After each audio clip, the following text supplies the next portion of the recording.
You are the co-anchor. I'm a guest plus anchor. Yeah, he's a guest plus anchor. All right, so today on this show, we are going to be taking you through the newspaper review. From newspaper review, we'll go to sports to, of course, we take you to our newsroom for our news updates. And then when we come back, we'll be going to the talking point segment where we'll be looking at the things that has been happening in our state, especially as it has to do with local government workers and what's the government of Ebonyi is doing to put smile on their faces. We'll be starting with Abakaliki local government today. All right, so we just go in and then we have 4 newspapers. We'll be looking at their front pages. And then we have the Guardian, the Tribune, and then the Punch, and of course, Daily Trust. And with me in the studio today, I have to my immediate right a phrase that I'm sure you are familiar with by now. He's our chairman, NUJ, Nigerian Union of Journalists, Ebonyi State Chapter, Comrade Samson Mwafo. Sir, you're welcome to the program. Thank you for having me. It's always a pleasure to have you here. Thank you. You are looking robust too, because you told me that you traveled somewhere, but we'll talk about that later. He's also a member of the board of he's also a member of board of EBBC, exactly. Double whammy. So he's always here to make sure that things are done right. Exactly. Yes, and already the Sugar Banner, he's the co-anchor and the My name is Sunday Ndukwe. So please introduce yourself. You are Sunday Ndukwe, right? Yes. Comrade Sunday Ndukwe. Viewers, you are welcome. Yes, so you are not telling yourself now. You are also the chairman. Ratao, ta ta ta ta ta. Okay. EBBC chapter. It's a pleasure to have you here today with us. Okay, so let's go right into the newspapers. Actually, the 4 newspapers we are looking at, every headline is like screaming the same thing. Now, starting with the Guardian, we look at this, 85% unreached as Nigeria buckles under massive care gap. 85% unreached. And we also have another headline here that says, this one says, new INEC chairman faces pressure to rebuild trust after flawed 2023 election. Okay, Don Rule's unregulated tuition hikes threaten students, a threat to students' loan. All right, so that's how much we can take from the Guardian newspaper. That takes us to the Nigerian Tribune. And in Nigerian Tribune, he says, why are picked Amipiton as INEC chair, Tinubu? And under the riders there, we have Council of State approves his choice. Bill Gates, 958 others to get. And then we also have, I think that headline there is to get conditional honors.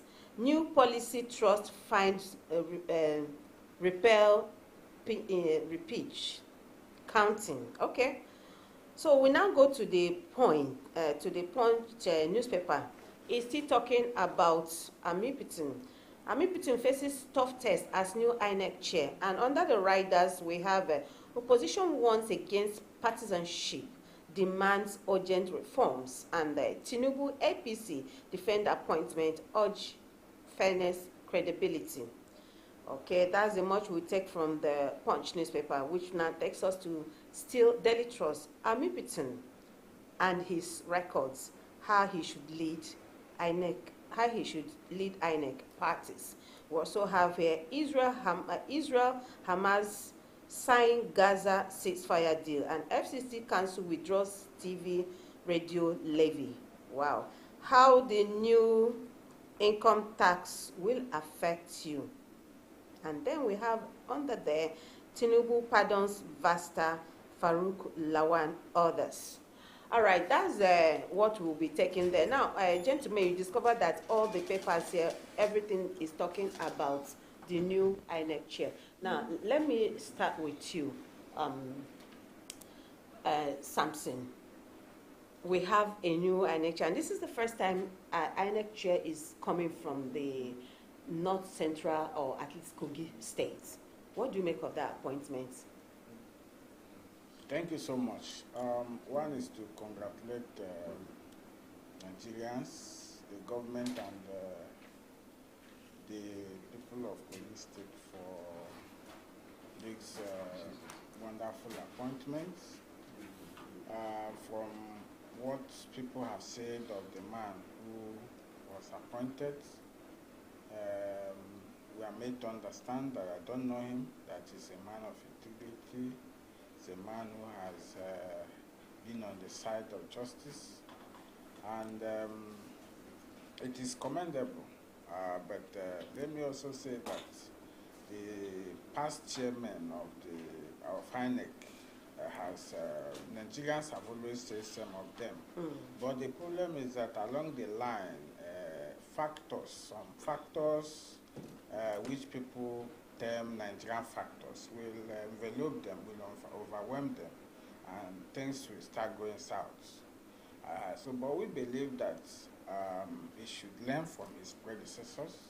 He should, in fact, the task facing him now majorly is to reform our electoral system. Our electoral laws are so flawed that if we allow it going into 2027, the old songs that we sang in 2023, in 2019 will continue. We will still continue to have flawed election.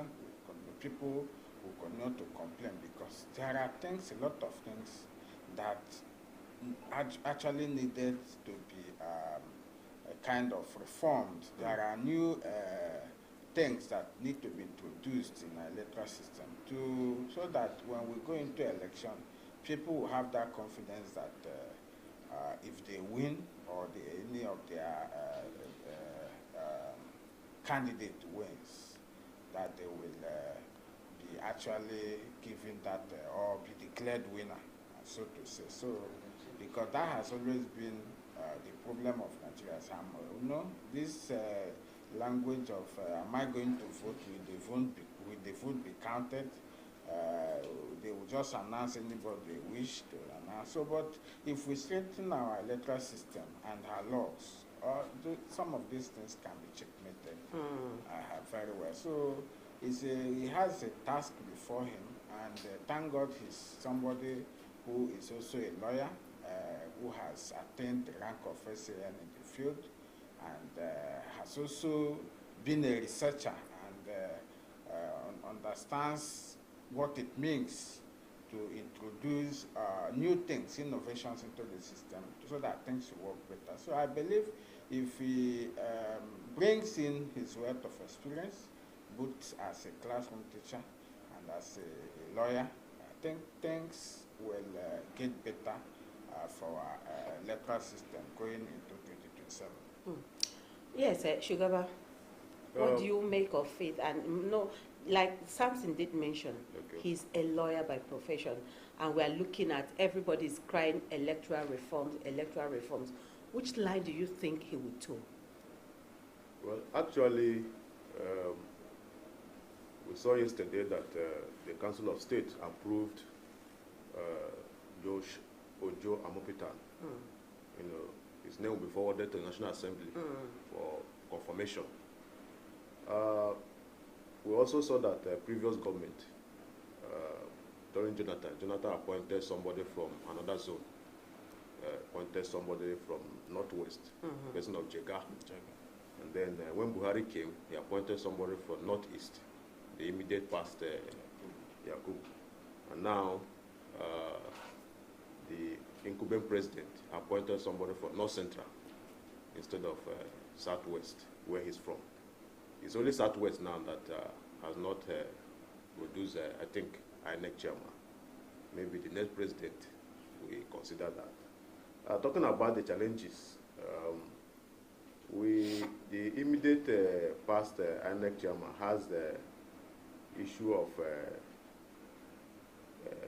making policies and not following it. He came up with uploading of results from Beavers.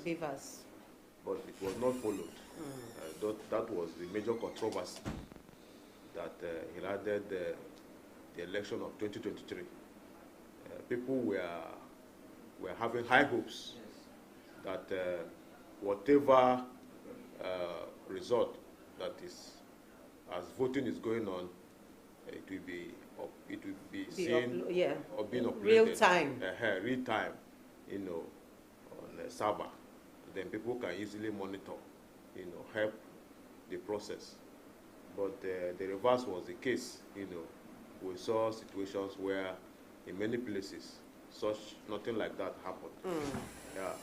During the time of Yakubu, I mean during the time of Jega, he brought issue of verification. That is, you'll be verified by a machine before you vote. But it happened in 2015 that in the north, people were not verified and they all voted. While in the south, which we saw even the former president was not allowed to vote because the machine did not verify him. So these are challenges that are so visible, you know, within the INEC that Amupita need to look into properly. Again, laws must be made. If there are no law backing whatever, it becomes nonsensical if you present it before the court. Because Supreme Court threw out the issue of uploading and whatever on beavers because there were no substantial law. The law was not clear on the fact that it should be. So the most important thing for him to do when he come on board is to follow up, to make sure that whatever policy that INEC will pursue as concerned voting and all that, registration and voting, that it is backed by law and is clear, pure, not having double standard, so that whatever he will be doing will be something that everybody know that the law is backing it. And as he will be coming in, he has a lot of job to follow up. Very soon there will be election in Anambra State. That will be a test of what he is capable of doing. You know, not what we saw some months back, you know, under Yakubu. Yes. So the Anambra election will be a good test for him. Then FCT election also, FCT local government election will be another good test. Well, for personally, the Amupitan I know, he's somebody that is humane. He's somebody I know to be a straightforward man. But my fear now is, we know these people before they come into certain positions. And he's also somebody that is a disciplinarian. I know him as a person. So, but the take now is, how do you now reconcile this electoral act that we are expecting, reforming our electoral act? Now, he is a lawyer. How do you think he can now begin to build confidence in people? Because right now, everybody will say, go to courts. Let us meet in court. What do you think should be done, or the line he should toe to ensure that this eroded confidence that Nigerians have in our judiciary, him being a son and all that, what line should he toe to begin to rebuild the confidence that people will have for him or on the institution of INEC? Something. Okay, I think just as I said earlier, the main line that he must do for Nigerians to see him as a different man who has come to make change is this reform we are talking about. If he doesn't embark on reform now by a kind of looking at our electoral laws, because a lot of issues have been pointed out. And in fact, the 2027 election, after it was tested in court, some of the electoral guidelines that anti-electoral acts, when the matter was brought to court in some of the cases, you discovered that there were a lot of contradictions. So these are the areas as a lawyer that he has to wear his thinking cap with his team and ensure that they are able to come up with a solid one, electoral law reform, two, with a guideline, a straightforward guideline that they don't come tomorrow to deny, as we saw in the past. Yeah. You don't set a rule for a game, and maybe in the course of the game you start giving one funny reason why those rules cannot be obeyed.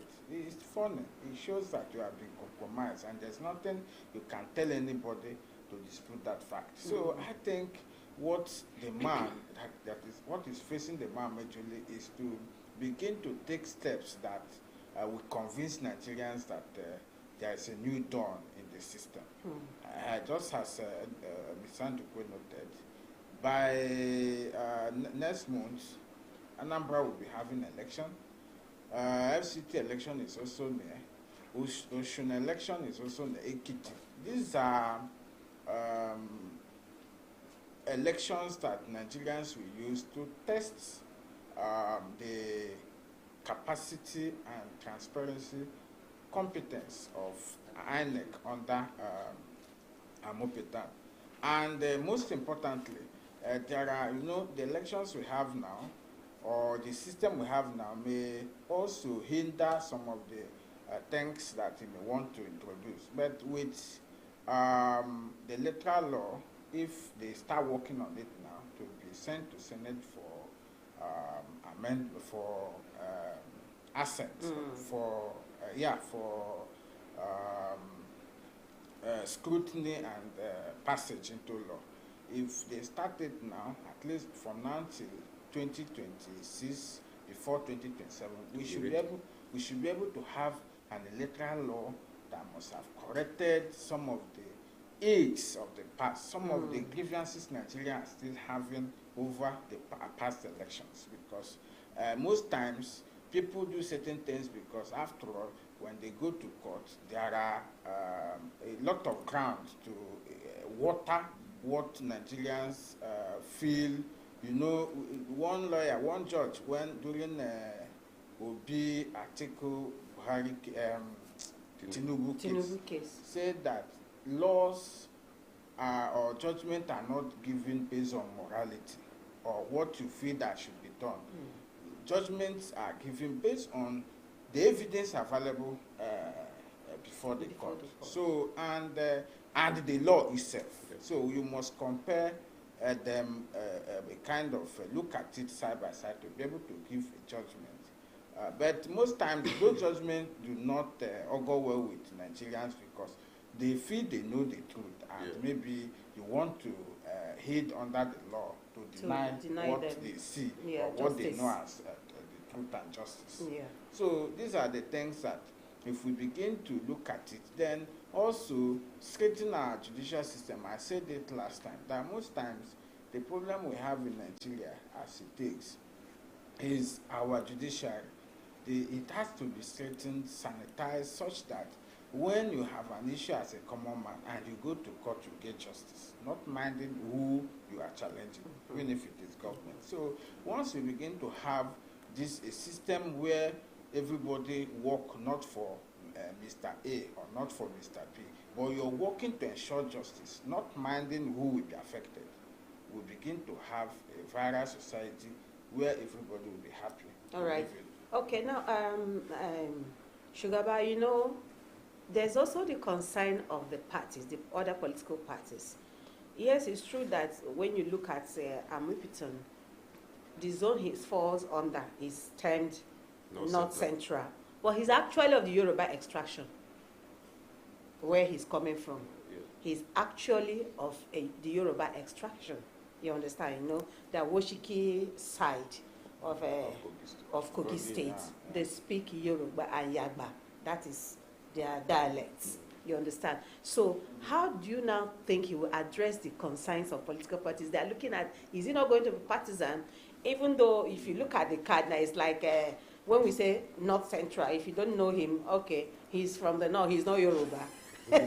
You understand? And then looking at all the other appointments, the major appointments, you discover that some key positions are tilted to the to the southwest. And now when we look at this particular one, it's okay, he's not central, but he's actually of the Yoruba extraction, even though they have the dialect they speak, which is Yagba. You understand? So how do you think that he will address the concerns of the political parties who are saying that he could become partisan based on where he's coming from, and how independent will he be if there is no actual electoral reform? Well, this is what we have been talking about, you know. And although when the president was giving reasons why he was nominated, he was saying that one of the major reasons they gave was that he is a person who have never been involved in partisan politics. That was number one, and genuine reason, you know, they gave. And well, we don't want to dwell on where he's coming from, but let us be more. But you know, in Nigeria, it says a lot. It says a lot, but however, there's someone who is well learned, you know, somebody who have gone into the position of a son and a professor in the university. I believe. Professor. The three previous or two, in fact, in the for a very long time now, we've had chairmen of INEC, all professors. Yes. And then we've seen how the politics has played out so far. Yeah, it all depends on what each of them believes in. You know, we saw Iwu, we saw Jega, we saw this other person that left a few days ago. But the most important thing, as we have been talking about here, is for them to make sure that INEC has, as the name goes, independent, is actually independent. Do their best to see that they are not influenced by the decisions, you know, of politicians, whether ruling or opposition. That is very important. Another job that guy has, the professors need to do, is to come, when he goes into INEC, there are some state electoral officers who are very notorious, you know. You know, if we saw what happened in Adamawa State in the 2023 election, where a resident electoral officer was trying to announce the result when the returning officer has not you know, done anything. So these kind of things needs to be they need to look inward, you know. Those persons that should not be resident electoral officers, even the local government own, they should leave. Those people that cause all this kind of chaos, corrupt practices, you know, they should know how to work on them.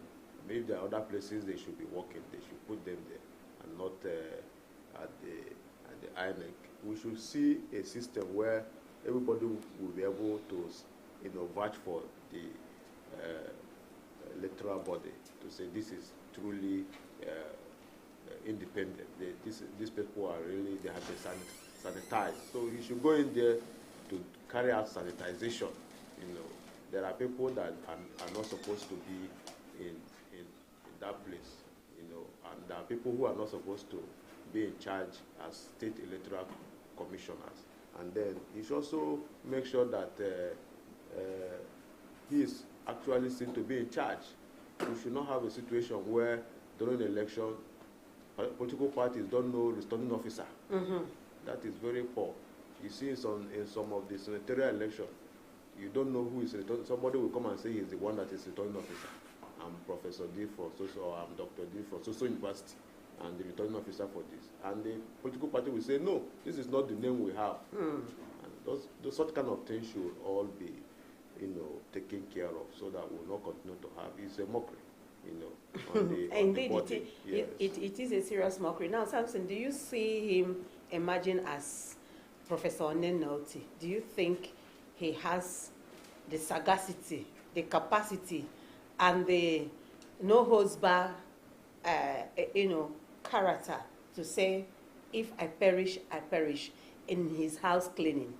because we are looking at cleaning, because you have to start from the house. Start cleaning INEC, just like Shugaba suggested. Do you see him having that tenacity to say, I must do the right thing regardless?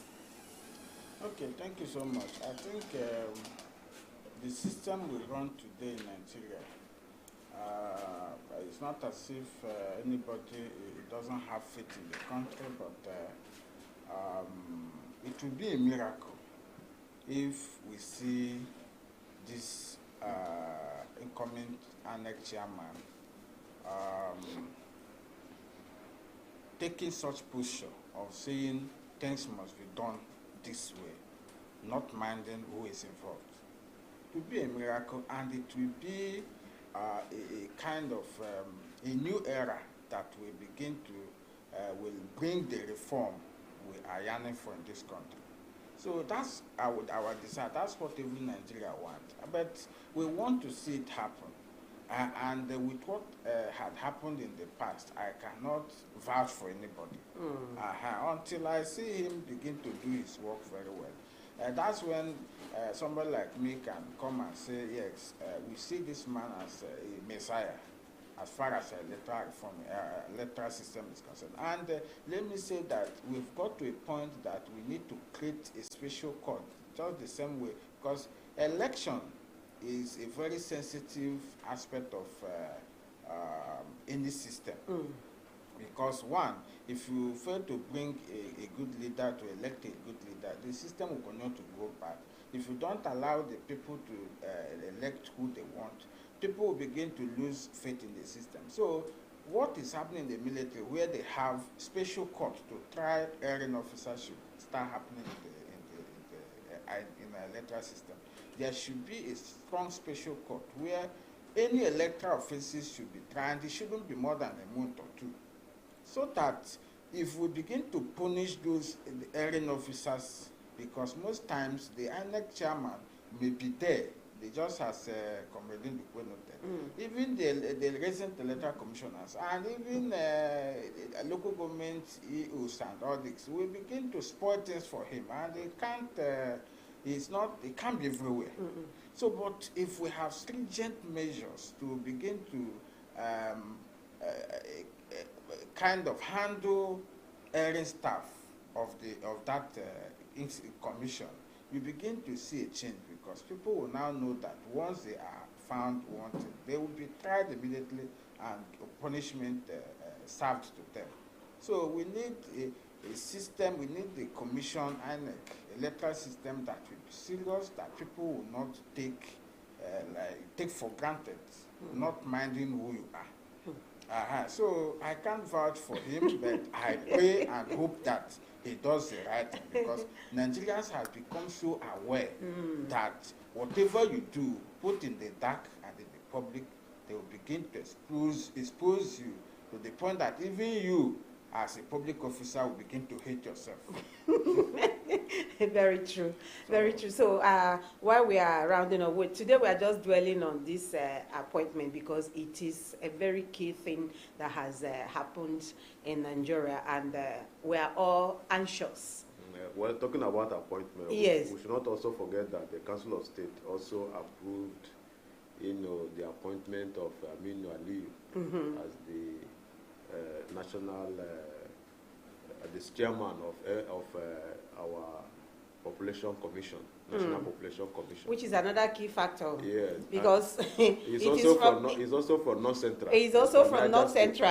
Yes. So, this appointment, and that commission, somehow they will always do it close to election, when you have the census. And another aspect, just before we round up, Sonny, is we have noted. I have lived in the North, and I see how they play their politics, especially when it comes to voting. Exactly. The underaged voting. Do you see anything changing in that aspect? Because I am telling you, once it's election day, you will see children as small as 10 years, 8 years, they will queue up. And when you say, don't touch me, and you are so scared, because, it's very volatile. So do you think that in this house cleaning, that aspect will be looked into, because you find out that here in the South, you hardly find underage voters here. There's always that fear, I'll be caught. And even when people are caught, there is a different system used to judge. If you're in the North, the way they treat you is different, and if you're in the South, the way you're treated is different. Do you see that changing now with the coming of Amipita? I mean, he is a lawyer. That is the aspect we are looking at. We know we had other professors and other men from different fields, but now we are looking at law. Do you see him trying to stop that aspect? Because it contravenes. It all goes down to what we have been talking about. Reforms, and also sanitizing, carrying out cleanup. Yeah. In the system, in the house of INEC. Those underage children are talking about could not come to vote if they were not registered. And registration of voters is not carried out by another person but INEC officials. Sure. So those kind of illegality are not done if we don't have the kind of person that are supposed to man those places. We don't have people of integrity, to man those places. Those are the kind of things we see in the North, So it all calls for the reform that we're talking about. And again, at times when children are not, if children are not well, some persons could be malnourished. And they will now tell you they are of age, but because of nourishment. Yes, all right, we hear you. We hear you, malnourished indeed. Now, on the lighter side, what do you make of the send forth song? For the past, the immediate past INEC chairman, when he said. What actually happened is that the big officials in the secretariat, yes, they tactically accompanied him to his to a certain point. To avoid a situation whereby, that is what I sense. Yes. Whereby the junior workers who are under the pressure, the man was not. He didn't carry out. I believe he didn't carry out enough care, that should be done in the system. Yeah. They were complained by the junior workers on how they were treated. And then what the senior staff did was to accompany him to the gate to avoid that scenario where the junior workers will come and be saying, to lynch him. Say, till we meet again. So I didn't understand if that was a dodge or what. Something. Just your final take on that when we wrap up this. I don't want to start interpreting the song or how. It's in public domain. But it's in public the domain. point is that Nigerians, that is why they will remember you. We are called the happiest person, people in Africa, in the world, because we try to make fun, a kind of to play with everything. Even the good ones and the bad ones, to at least ease the tension. I believe that those who criticize the type of song and how the man was sent off it's just the way it's in the lifestyle of the character of Nigerians. They will always make we satirize everything. So that's just the way I see it. But the man has been slaughtered in the altar of public opinion. The man, in fact, you cannot. He doesn't have the face, and Nigerians are not even. In fact, they are happy that he is going.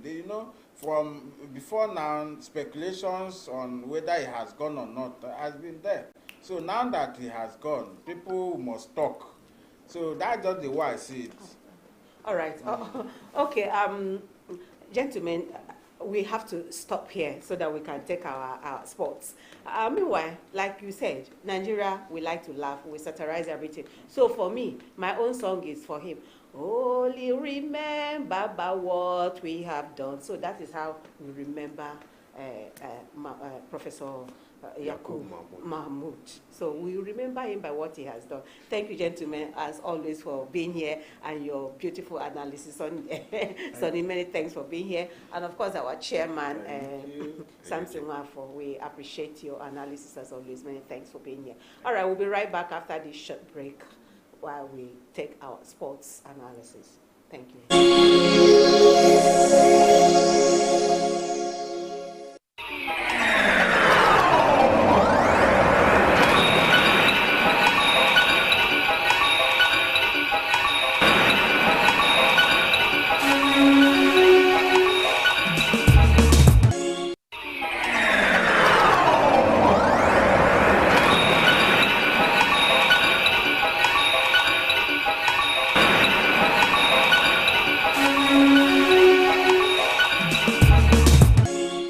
Sunrise and Salt TV, another blissful moment on television.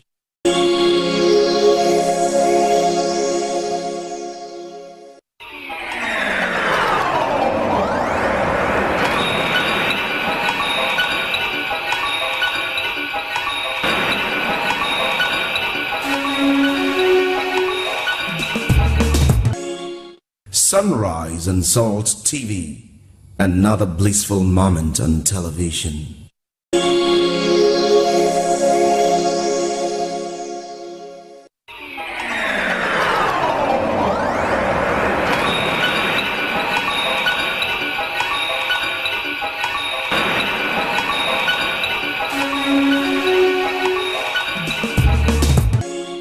Sunrise and Salt TV, another blissful moment on television.